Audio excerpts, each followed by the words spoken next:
जय श्री राम, जय श्री बालाजी और जय माता की। नवरात्रि में कौन सा ऐसा पाठ करें जिससे हम सदैव विजयी ही रहें, कभी भी हमें हार का सामना ना करना पड़े। ऐसा कौन सा दुर्गा माँ का पाठ हो सकता है जिससे कृपा मिल जाए। नवरात्रि का जो समय है ऊर्जावान होता है, कृपावान होता है, शक्तिवान होता है। ऐसे समय पर लाभ उठाना चाहिए।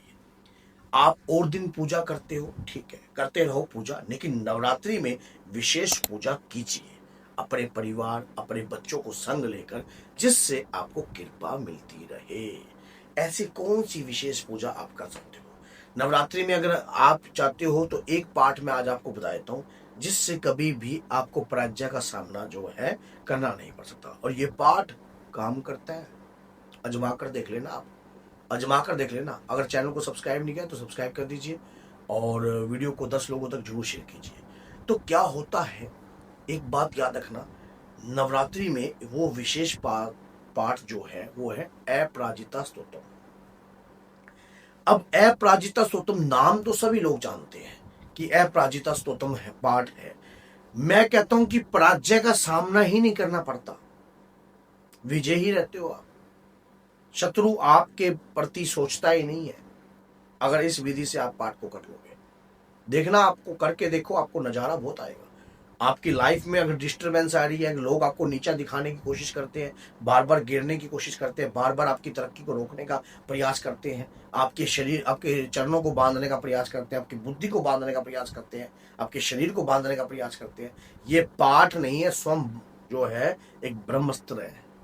इस पाठ को करके देखो, तरक्कियां ऐसी खुलेंगी। नौकरी नहीं लग पा रही है तब भी करो, अगर सफलता नहीं मिल पा रही है तब भी करो। अगर आप इस पाठ को एक बार अपने जीवन में अपना लेते हो, उसके बाद देखना आपकी लकीरें, हाथ में भाग्य रेखा नहीं है वो चमकने लग जाएगी। कहते हैं कि ना जाने किस रूप में आपकी देवी आपकी आके रक्षा कर जाए, किस पता नहीं लगेगा आपको कि कब वो आपके साथ आपका रक्षा सूत्र बनकर चल रही है। क्या करना है, किस प्रकार से करना है, आप देखो। कलश स्थापित तो दुनिया करती है, सारे कार्य करते हैं, वो सब विधि विधान आप करो। कलश स्थापना कैसे करनी है, किस प्रकार से कार्य करना है। अब हमें तो ऐसा करना है कि एक अपना तिलक सिद्ध करना है। एक चंदन का तिलक ले लीजिए, मार्केट से चंदन, गोपी चंदन का ले लीजिए, चंदन का ले लीजिए, तिलक ले लीजिए। उस तिलक में आपने क्या करना है, थोड़ा सा भीमसेन कपूर पीस लेना, माँ दुर्गा के चरणों में लगाकर वो इस तिलक में डाल लेना। और उस दौरान जो है आपने इस पाठ को प्रतिदिन करना है और माँ दुर्गा के चरणों में वो गोपी चंदन का तिलक भीमसेन कपूर के साथ लगाना है। वही चरणों का तिलक जो है अपने मस्तक पर लगाना है। अब करना है अपराजिता स्तोत्रम का पाठ। पाठ को तिलक कीजिए, तिलक कर कर प्रार्थना कीजिए कि हे मातेश्वरी, मुझे विधि और विधान का नहीं पता है, किस प्रकार से पाठ की शुरुआत करी जाती है, और कहीं मैं इस पाठ में कोई त्रुटि ना कर दूं। हे देवी जगदम्बिके, हे नारायणी रूपम शक्ति, हे मातेश्वरी, मेरी रक्षा कीजिए, मेरे रक्षा कीजिए, मेरे परिवार की रक्षा कीजिए, मेरी संतान की रक्षा कीजिए। हे देवी प्रसन्न होइए। पाठ को करना स्टार्ट कर दीजिए। और पाठ जब आप इस पाठ को करोगे, 1 बार कीजिए, 2 बार कीजिए, 3 बार कीजिए, 7 बार कीजिए, 21 बार कीजिए, यह आपके ऊपर डिपेंड है। जितना आपका मन करता है उतना कर सकते हो। नवरात्रि में माना जाता है कि पूजा अगर हम लगातार करते हैं, देवी की आराधना करते हैं, लोग व्रत रखते हैं, व्रत कीजिए। व्रत नहीं रखना, नहीं कीजिए। आपका मन माँ के प्रति समर्पित होना चाहिए। अब एक आदमी ने व्रत रखा और उसका 24 घंटे व्रत रखने के बाद ध्यान जो है भूख पर दौड़ पड़ा, तो ऐसे व्रत का कोई फायदा नहीं। आपके मन में मैया मैया मैया मैया मैया मैया मैया मैया ही निकलनी चाहिए। जय माता दी, जय माता दी, जय माता दी, जय माता दी। मतलब ये नहीं है कि आज जय माता की कर रहे हो, आप जैसी जिसकी भावना होगी वैसा रिजल्ट उसको प्राप्त हो जाएगा। एक बार इस विधि से अगर आप पाठ करने लग गए, आप अपने ऑफिस में जा रहे हो, ऑफिस में भी जय माता, जय माता दी। अपनी माँ भवानी को आगे कर कर चलिए। कुल देवी है, कुल देवी का जाप करते हो तो कुल देवी का जाप कीजिए, लेकिन पाठ अपराजिता स्तोत्रम का ही करना है लगातार। एक शतावर आता है, शतावर मार्केट से, शतावर, अगर कोई व्यक्ति आपको तंग करता है, जैसे कि आपको व्यक्ति तंग कर रहा है, दाल चीनी और शतावर का एक दो या बीज ले लेना, दो एक बीज ले लेना, एक ही बहुत है, और एक भीमसेन कपूर और 3 लौंग लेकर आप शतावर के साथ उस व्यक्ति का नाम लेकर जो है उसे एक मिट्टी के दीपक में जला देना। अगर कोई शत्रु आपको पराजित करने का प्रयास करता है तब, अगर नहीं करता तो पाठ ही नहीं आने देगा शत्रु को, पाठ ही आपके शत्रु को अपने आप ही घेर देगा। क्योंकि मां के प्रति, अगर देखो एक बात ये भी याद रखना कि नवदुर्गा है, नवदुर्गा की ही 10 महाशक्ति एक विद्या रूप में है, जैसे पहली मां काली, दूसरी मां तारा, षोडशी, बंगलामुखी, छिन्नमस्तिका, ये सब जितने भी हैं, कमला देवी, आप सोच के देखिए, धूमावती, ये सब विद्या है मां की।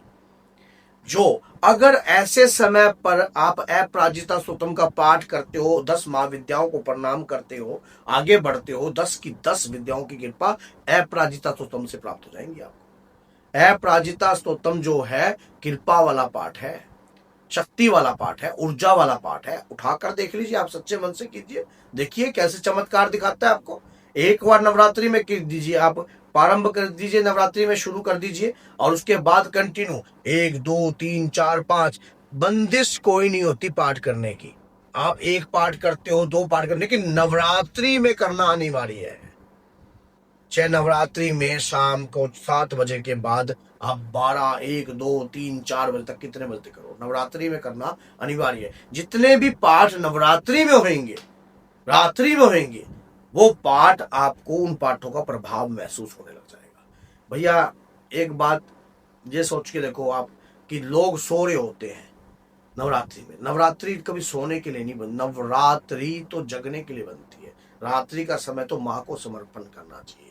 आप दिन भर काम करते हो, 1-2 घंटे आप अपनी माँ के प्रति ध्यान कीजिए, जगत जननी का गुणगान कीजिए, पाठ करके गुणगान कीजिए, और फिर देखिए शत्रु के लिए मैंने बता दिया आपको, दालचीनी का थोड़ा सा टुकड़ा, एक शतावर का थोड़ा सा एक बीज ले लीजिए, उसके दौरान जो है शत्रु का नाम लेकर अपराजिता स्तोत्रम पढ़ दीजिए, और देखिए आपको वो कभी पराजित नहीं कर पाएगा, कहीं गिर नहीं पाएगा, कभी कमजोर नहीं कर पाएगा। आप हर जगह विजयी होगे, हर जगह कृपा वाला ही होगे, आपके ऊपर हमेशा कृपा ही आएगी, आपके ऊपर शक्ति अपने आप महसूस होने लग जाएगी आपको। पाठ में तो ऊर्जा होती है, माँ दुर्गा के समस्त पाठों में ऊर्जा है। और नवरात्र जब समय ऐसा चल रहा हो, अभी नवरात्रि का समय चलेगा तो नवरात्रि में कीजिए। इस पाठ को कंटिन्यू अपने जीवन में करने वाला व्यक्ति, प्रतिदिन जाप करने वाला व्यक्ति कभी गिरता नहीं है। सफलता किसी को प्राप्त होता है, हाथ में किस्मत साथ नहीं देती, लेकिन अपने आप भाग्य रेखा तैयार होने लग जाती है उस व्यक्ति की। एक बार सच्चे मन से करने वाला कार्य करना प्रारंभ कीजिए, और फिर देखिए नजारे, जीवन को बदल कर रख देगा ये पाठ।